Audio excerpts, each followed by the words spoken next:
We're going to be here talking today about the little-known topics of digital dementia and technology addiction. And my name is Hannah Johnson, and this is Romina Valdez. Okay, our goal by the end of this presentation is for you to understand what digital dementia is, how it affects specific demographics and yourself, and ways to prevent digital dementia. So digital dementia is not a household name, and you're probably wondering what it is. So with that in mind, it's important to understand a bit of background information about this very complex topic. The term digital dementia was initially coined by Manfred Spitzer in the year 2012, but it is believed to be in existence long before that year. It may have originated in South Korea nearly a decade ago after doctors began seeing young patients with brain function issues. Although this disease can affect anyone, youths are more susceptible and are at a greater risk to develop digital dementia. The overuse of digital technology results in the breakdown of cognitive abilities, as commonly seen in people who have suffered a head injury or psychiatric illness. One person known for his brain injury survival is Phineas Gage. He was a railroad construction foreman that lived through an accident in which a large iron rod was shoved through his head, destroying much of his frontal lobe. That injury was reported to severely alter the remainder of his life. The brain injury of Phineas Gage was due to physical trauma, but it still severely affected his personality. Tech abusers may not be experiencing that same physical trauma, yet they should certainly be aware that their device usage is capable of having the same brain-altering effects. So with that in mind, we're going to go ahead and watch this video to get a better understanding. I can't even imagine what the suicide and homicide and just the rates of depression, an accidental death due to overdose are going to look like in the future. It's going to reach epidemic proportions. It's already, the statistics are already alarming, and yet nobody's sounding any alarm bells. Digital dementia. This is a real medical term right now. This is the idea that we're outsourcing our brains to our smart devices. We're so reliant on our smartphones that our smartphones are making us stupid. Does that make sense? It's convenient. I don't want to memorize 500 phone numbers, right? Nobody wants to do that. But we've lost the ability to memorize one. Like if I give you a 7-digit number now, how difficult? Would it be you find that kind of difficult to memorize, like a phone number that you used to do years ago? Yes or yes? Because if I take my arm and I put it into a sling for 6 months, does it stay the same? Would it even grow stronger? It would what? It would atrophy and grow weaker. Same thing with your mental muscles. If you're relying on your phone to keep your schedules, your to-dos, do simple. I went out to dinner with 10 people recently. There was 10 of us. And 3 people at the end pulled out their phones to divide the bill by 10. We've lost the ability to be able to do certain things, and so that's where digital dementia is. Smart devices could be extremely convenient, but they could be crippling also. So it could be a balance. Can I borrow someone's phone, please? Anyone? Thank you. Okay, there is a subconscious reaction to these devices when we use them, okay? What if I were to hold my phone while I'm talking to you? I'm not checking it, it's not buzzing, it's not beeping, I'm nothing. I'm just holding it. Do you feel at this moment that you are the most important thing to me right now? No, you do not. Because there's a subconscious reaction we have to the device. When it is out, it makes the people around us feel that they are less important. So when we're walking down the halls in our offices and somebody says, hey boss, can I ask you a question? You go, sure, what's on your mind? We've just told them they're not that important. Or we can go, sure, what's on your mind? And if you don't have a pocket, find a shelf, put it on the shelf, come back and say, sure, what's on your mind? When we show up to a meeting, or a lunch, or a dinner, with our colleagues, our clients, or our friends, or our families, and we put the phone on the table, we have announced to everyone in the room that they are not that important to us. And by the way, putting the phone upside down is not more polite. My favorite one is in the meeting or at a lunch with someone, that the phone will ring and the caller ID will pop up and they will go, I'm not gonna get it. Oh, so magnanimous. Oh, I'm lucky to eat with you today. Or they could just put the damn thing away. You can tell how addicted we are When somebody pulls out their phone when you're with them, how uncomfortable does that make us feel? You're walking down the street with someone, they pull their phone out. We feel stupid, so what do? We pull our phones out. We're so addicted. Somebody goes to the bathroom when we're at dinner, and what do we have to sit there by ourselves? God forbid we should look around the room for 5 minutes. We pull our phones out. Meetings, awful. What do we do when a meeting happens, right? Everybody's sitting waiting for the meeting to start. Bob's running a few minutes late. Bob's here? Okay, start the meeting. Do you know when relationships are built? All that in between time. Thank you very much. Parents have to intervene. We have to stop giving our kids free access to social media and phone. Okay, so to understand the damaging effects that technology has, we have to understand the adult brain functions and its anatomy. So first of all, we're going to start with the pontomedullary reticular formation, which is known as the PMRF. It's the powerhouse of posture with 8 cranial nerves that perform vital functions contributing to posture maintenance. With technology overuse, this gland is understimulated. This explains why chronic tech users may have poor posture, which can certainly lead to neck, back, or hip alignment issues or pain. Adjust your postures. Okay, the frontal lobe controls important cognitive skills like problem solving, memory, judgment, and expression. It is the control panel of our brain. When we overuse technology, we're not really thinking anymore, and we become zombies, meaning we have slow response, trouble memorizing or learning, and we're generally feeling out of it. Next, the parietal lobe is at the back of the brain, divided into 2 hemispheres. It functions in processing sensory information regarding the location of body parts, as well as interpreting visual information and processing language and mathematics. With technology overuse, this gland is also understimulated. If someone has trouble learning in a school environment or has numbed senses, then their use of technology may be the culprit. So the occipital lobe is used to make sense of visual information. This is the part of the brain that's actually overstimulated by technology, meaning that we experience migraines, light sensitivity, need for glasses, and vision problems. When I was little, I used to not need glasses, but after overusing technology, I'm practically blind now. And then finally, the cerebellum is the portion of the brain that is responsible for receiving information from sensory systems, the spinal cord, and other parts of the brain that regulate motor movements. The cerebellum coordinates voluntary movements such as posture, balance, coordination, speech, and learning motor behavior. This area of the brain is also understimulated with technology overuse.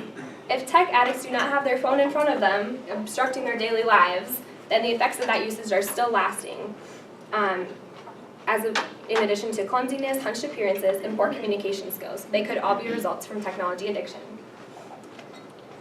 Steve Jobs, the founder of Apple, never once let his kids use an iPad, the object he created. He even limited the amount of technology that they could use and was in the house.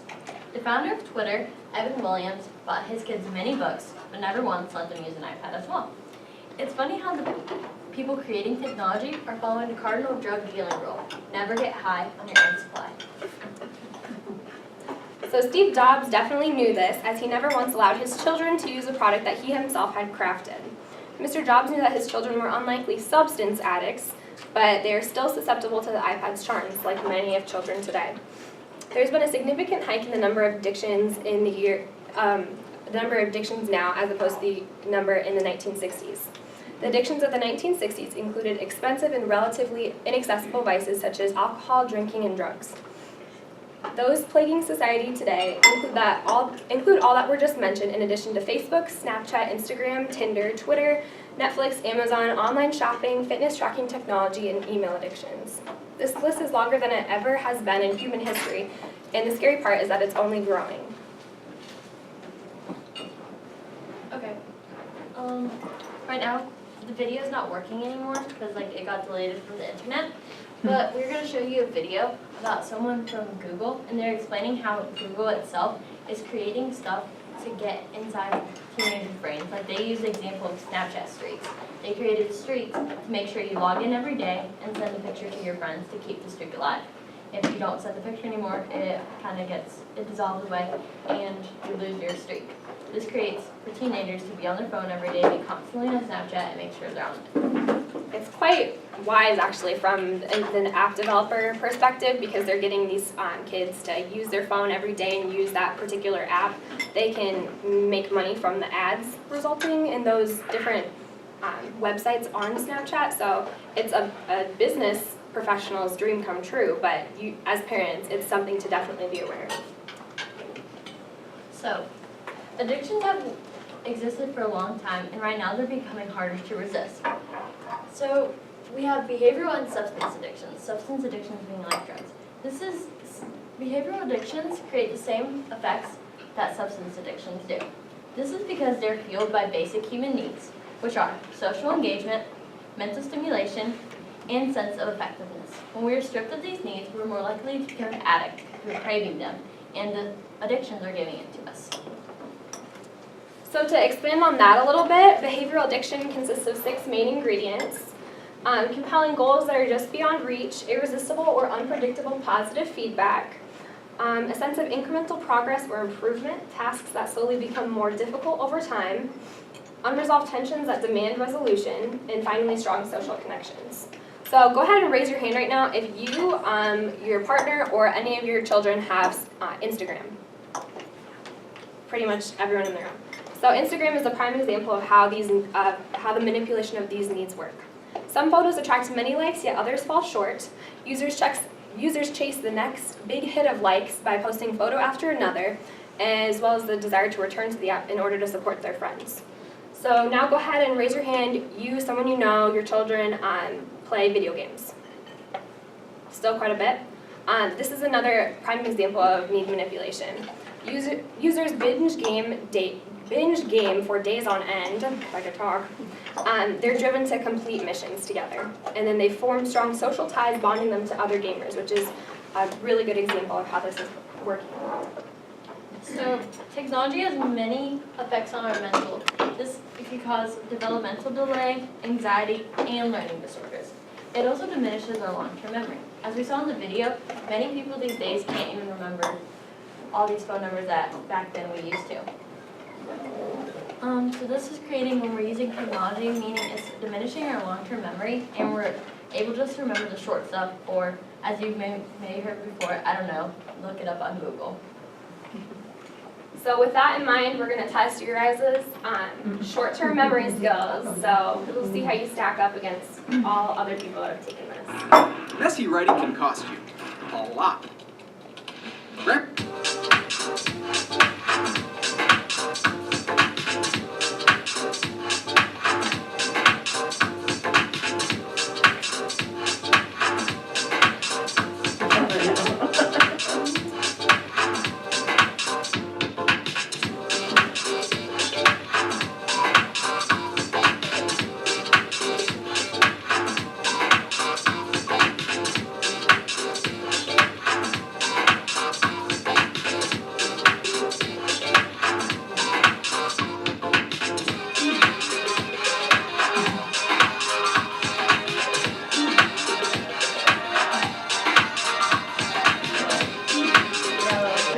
Yellow, all right.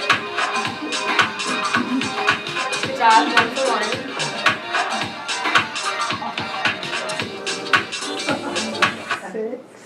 6, 5. I didn't see a sentence either. No sentence at all? 0? Okay, we'll see. 6.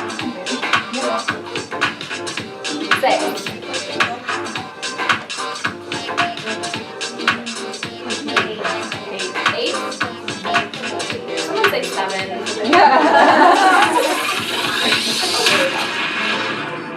But away from. Pointed that way, so. Dog, we're thinking? The rabbit. Rabbit? Away from Banana. kind of reddish. Red. Black. Black.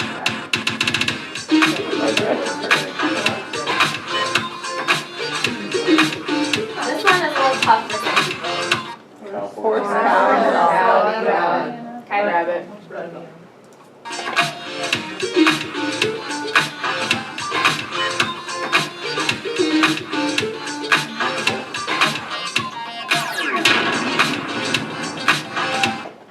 You have an exceptional memory. if you got more than 4 Not right. bad for a bunch of old people, yeah. So, with that little fun game, it just shows you how much you're paying attention to your surroundings and what's going on with you right now. So, digital dementia does have an impact on our community. Around 1.8 billion people across the world own smartphones, and then of that 1.8 billion, a phone is checked 150 times a day per person approximately. In one United States-based study, modern lifestyles were to blame for this problem. The reasoning was spending time on a computer or texting prevents people from focusing and memorizing information. That same study also acknowledged that stress or hectic lifestyle could also impede information retention abilities. The combination of those two appears to be the perfect storm. We're clearly living in a more technology-based society, but that certainly doesn't mean that we must forget how to interact with those around us and in our communities in person and continue to have meaningful conversations with one another. So, digital dementia does affect children, because we saw how it affected an adult brain, so imagine what it's doing to the developing brain. On average, children spend 7.5 hours on technology. 59% of these children own smartphones, and 44% of these own video games, like Xbox, PlayStation, all these other. This is the big one. 68% of 2-year-olds regularly use a tablet, and 50% of parents rely on technology to stop children from having tantrums. So now that we've given you all of the gloomy, dark news, it's important to note that all hope is not yet lost. There are still strategies to implement into your lives in order to either prevent, slow, or even reverse the effects of digital dementia. So some suggestions include limiting the time spent on devices to less than 3 hours per day. I know it's difficult because, what was it, 7.5 hour average. So that's important to keep in mind, but little by little, it'll get better. Establishing screen-free zones, bedrooms in particular. Do not allow your children to use their phone at night because there's no need for it. That is because the blue light exposure from your phones prevents sleep, melatonin to be naturally produced. Avoid blue light exposure from all screens at night and artificial light sources as well. Or take it a step further and purchase blue light blocking glasses to wear if you must use technology at nighttime. Additionally, exercise improves brain health dramatically in regards to memory improvement and cognitive function for both children and adults, so that could be a family activity as well. So another family activity would be to do puzzles and play games together, which promote real-time problem solving rather than playing games that allow the computer to do all the thinking. Another suggestion is to read physical paper books when reading for memorization purposes. And then finally, taking a digital cleanse might be a great option as well. You can start small by timing yourself for an hour or two at a time without your phone and then work your way up from there. Okay, so we found some ways how to diminish technology in the workplace. So we realized that we use computers a lot and it's very successful, like saving stuff. But maybe writing from time to time is better than writing on Word documents or on our computers. We have to remind you guys that not all technology is bad. It's actually a very helpful resource, but there's a fine line between abusing and using it to help us. We also, certain amounts can be distraction, like if you're gonna have Netflix on your computer and stuff, we wouldn't recommend that. We would just recommend if you're gonna use your computer to work, just have it as a workplace thing. We also found, I can't remember the name right now, but there are some apps that diminish the amount of blue light on your screens. So that would be a good way to help with digital dementia and avoiding blue light. Right, as mentioned before, I am using my phone for some of my notes today, but there's definitely a difference between me not being able to communicate with you guys because I'm so distracted from my phone, as opposed to what I'm doing now, just using it as a tool, as an enhancement. It's not replacing the conversation, it's just enhancing. So with that in mind, you're missing a few, but another one, especially for the parents out there, be a good example for your own kids. If you want them to use their phone less, you need to use your phone less. Whether it be at restaurants especially is when it's the most prevalent. You can see walking into a restaurant, everyone's on their phones. What's the point of going out? You could just do the same thing at home. So be a good example. If you don't want your children to use their phone at nighttime, you should put your phone in the kitchen too. It shows them what the right thing to do is. These are the references we utilized throughout the project. So at this time, we're going to welcome any questions that you might have. What are the other types of technology with blue light? Your TV uses it too. So if I know, like when you come home from a long day of work, you want to relax a little bit, and that's all right. But you just need to be mindful of how much you're consuming. Yeah, go ahead. What kind of rules do your parents have for you when it comes to You guys want to answer that one? Well, we do kind of snip at each other when we're out to eat, like get off your phone, like blah blah blah. But yeah, I wouldn't say it's super strict. Not like for any fault of like them, because they're just doing what parents do. They want to give us our own level of autonomy, but they just prior, because this is the first time they've seen us present. But like we mentioned before, some of the things that that technology overuse can do to your brain, they didn't know about it. So maybe this will lead to a discussion tonight about how much we use our phone. My sister's in the 7th grade and she's on her phone 25/8, so all the time. So maybe this will lead to another productive discussion at home, and I hope that it will for you guys as well. Same as my parents, they don't let me use it when we're eating, during dinner and stuff. And also, like Hannah said, they don't really see the damage, but after maybe listening to me talking about this, we'll have a discussion and maybe there'll be different rules. Are there any other questions today? Alrighty, so we hope that after seeing this presentation, you guys will take something away from it and apply it to your own lives. That is something we challenge you to do. By the way, these are all screensavers that we made for our high school presentation. So we posted them onto our Instagram account using it as a tool, allowing people to save these, screenshot them, and use them as wallpaper. So every time they look at their phone, they see these things. I'm not letting my phone own me. Maybe if they're subconsciously using their phone as a tool to not talk to or not make eye contact with someone in the hallway, they'll look at that and realize that it's bigger than that. They need to put the phone away. It's okay to have a conversation. So with that in mind, we thank you for your time today. We appreciate it. Thank you. Yeah.